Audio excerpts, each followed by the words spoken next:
Festival en compétition vient de commencer avec un film qui devrait faire parler de lui et peut-être même jusqu'au palmarès. On en est déjà là. Je pense qu'un réalisateur comme Carlos Regadas et voire même Juliette Binoche pourraient être sensibles à ce qu'on vient de voir. C'est-à-dire un film très expérimental d'une jeune réalisatrice qui en est à son deuxième film. Elle avait déjà eu un film ce premier film était projeté à la Berlinale en 2017. Là, c'est son deuxième film. On avait très peu de points de repère avant de voir le film. Et après l'avoir vu, on en a peut-être encore moins.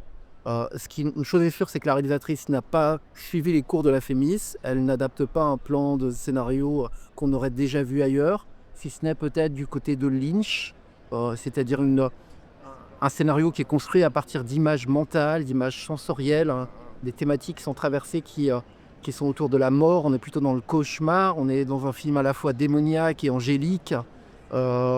Toi, Shiva, tu parlais de Tarkovsky, pourquoi pas Le Miroir. Effectivement, on est dans un film déconstruit ou reconstruit ou construit d'une manière très particulière, un puzzle, un labyrinthe, un dédale, quelque chose qui proforme petit à petit.